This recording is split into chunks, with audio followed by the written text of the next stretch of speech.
Hi, Coach Dave here again with what could be, I guess, described as what could you expect for your son or daughter in our Nepean Minor Hockey Initiation program.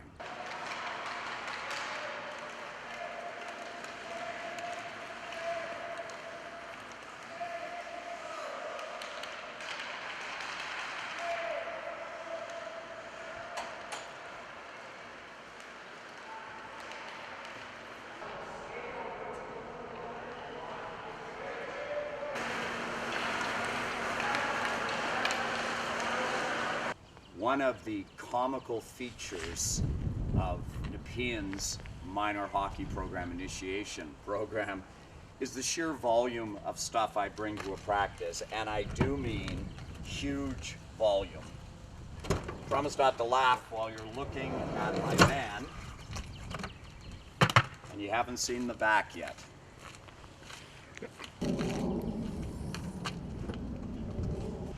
If you think about who initiation players are between 4 and 6 years of age, and if you know anything about that age of kid, they're easily bored, they're full of excitement, so no surprise that you need lots of gear to have a varied program.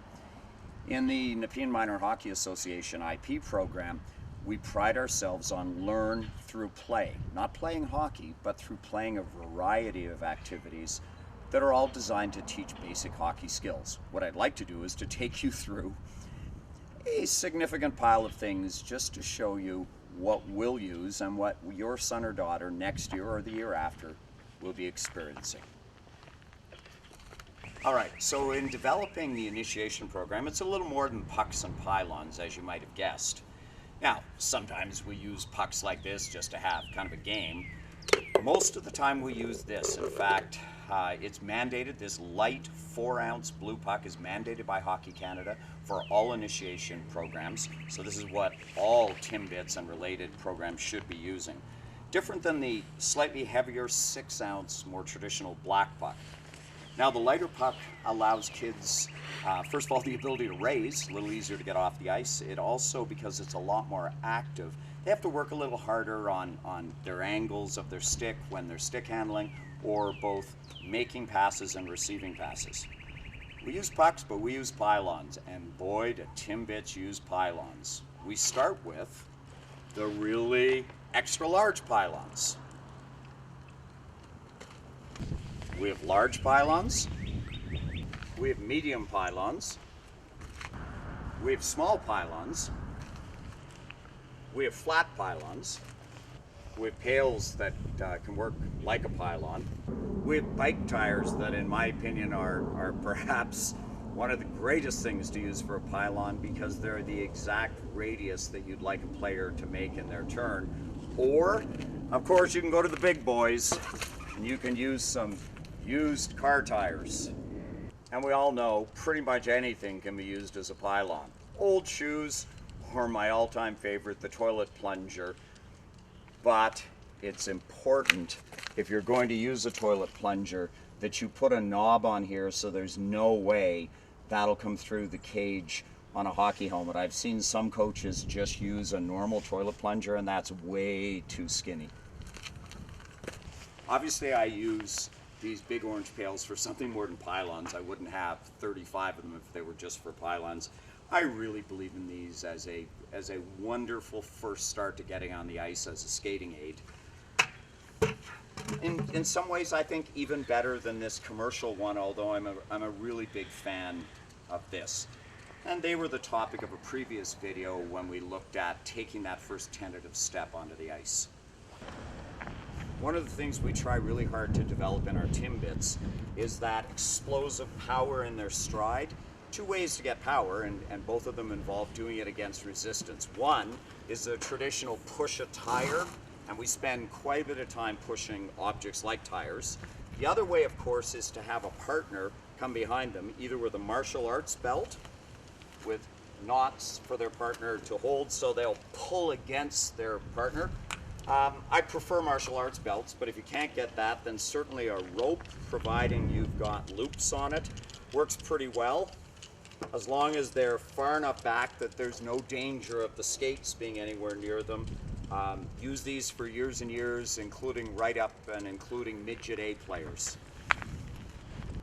If you haven't seen it already, there's this amazing YouTube video where basically they had a bunch of adults play in a rink that would be equivalently large to the size of a rink a Timbit has to play on. Remember, to a little small Timbit, a traditional hockey net might as well be a soccer net. I really like these smaller nets, but you know what? You're not locked into even a net like this. This makes a great net for a Timbit. This makes a great net for a Timbit.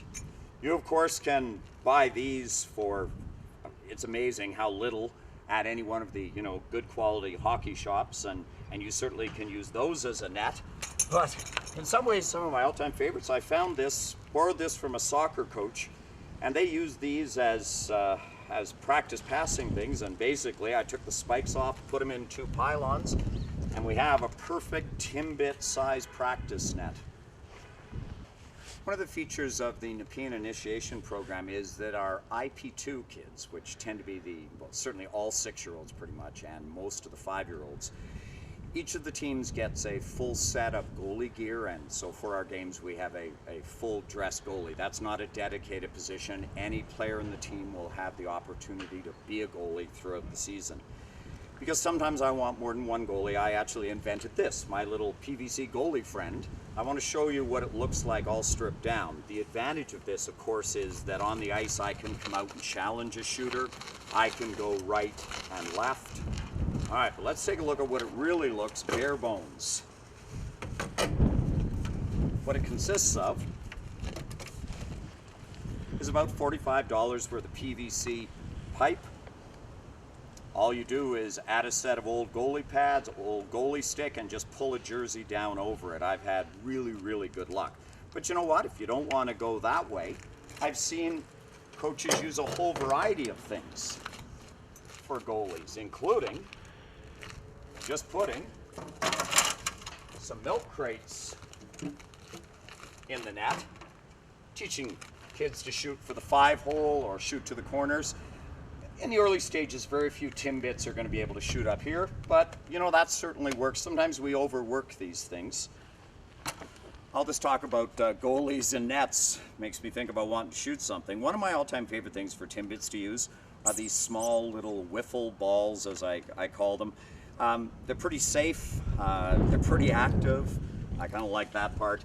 If you don't want them quite as active, then I really, really like these tennis balls that you buy for dogs. They're pretty dead.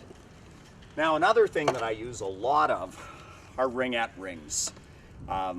They have the advantage of performing just about like a puck, but they don't shoot all over the ice. A little hard for kids to raise them, but as a passing tool and as something to learn stick position and body position, they work really, really well.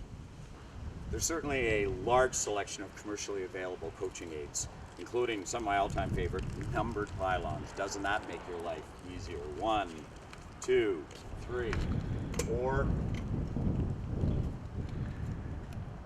Go to the spot, or this is the direction I'd like to see you go. It's certainly easy to be, attracted to something like this. In fact, it's fantastically useful to teach players how to deke and stick handle. But I made this out of pipe for straight line stick handling.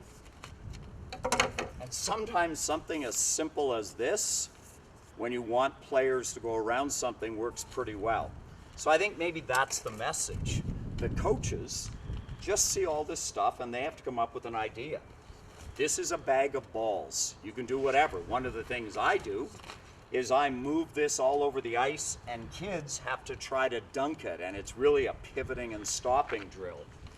I found these and they became the hop over the frog drill. A rubber chicken's just a rubber chicken until you decide it's going to be a game of keep away. In the same way, these became a game where players had to stop and start. When you look back over this huge pile, this is what I can promise you from Nepean's initiation program. No child will ever do the same thing for more than 4 or 5 minutes in a practice, and no one will ever be bored. I promise my instructors will always be thinking of new ways to do it. And now the bad news. I have to get all of this and the stuff you can't see on the other side of the van and in front of the van somehow into this van. Don't think that's going to happen.